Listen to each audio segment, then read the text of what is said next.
नमस्कार दोस्तों, स्वागत है आपका पितृलोक दर्शन चैनल पर। दोस्तों आज हम जानने का प्रयास करेंगे कि जो श्राद्धकर्ता होता है और जो श्राद्ध भोक्ता होता है, उन दोनों के लिए कौन-कौन सी बातों का निषेध हमारे शास्त्रों में किया गया है, इस बात पर हम चर्चा करेंगे। बात आरंभ करूँ उससे पहले मैं आपसे आग्रह करूँगा कि आप इस चैनल को सब्सक्राइब ज़रूर करें। दोस्तों श्राद्ध में कुछ ऐसी बातें हैं जो वर्ज्य हैं अर्थात निषिद्ध है, उन्हें श्राद्ध के दिन नहीं करना चाहिए।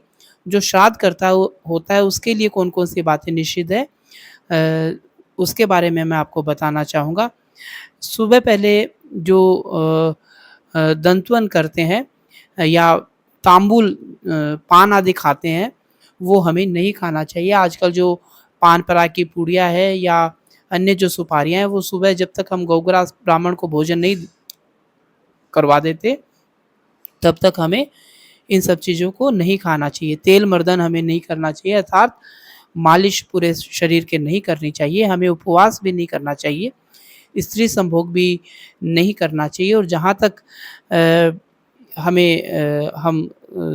जैसे औषधि होती है उसका उपयोग भी हमें नहीं करना चाहिए। जो रोज़मर्रा की दवाई होती है वो आप ले सकते हैं। दूसरों का भोजन भी हमें नहीं करना चाहिए। ये 7 बातें हैं, ये श्राद्धकर्ता के लिए वर्जित कही गई है। ये जो श्राद्ध कल्प है उसमें कहा गया है दंतवाधान तामूल तेल मर्दनम भोजनम रत्यान परानाम न श्राद्धकृत सप्तवर्ज्यते।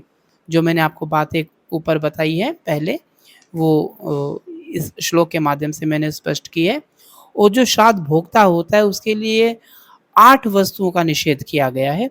श्राद्ध भोक्ता यानी जो श्राद्ध का जो भोजन और जो दान है वो ग्रहण करता है, उसके लिए 8 बातों को निषेध किया गया है, वो मैं आपको बताना चाहूँगा। पुनर्भोजन यानी उसको दोबारा भोजन नहीं करना चाहिए। ऐसा नहीं कि एक दिन में 4-4 5-5 जगह आप जाकर पितरों के नाम का भोजन कर रहे हैं, आपको ऐसा नहीं करना चाहिए। अगर कोई श्राद्ध भोक्ता ब्राह्मण है तो यात्रा भी उसे नहीं करनी चाहिए, भार नहीं ढोना चाहिए, परिश्रम भी अधिक नहीं करना चाहिए, मैथुन नहीं करना चाहिए और दान उसे नहीं करना चाहिए क्योंकि उसने उस दिन ग्रहण किया है।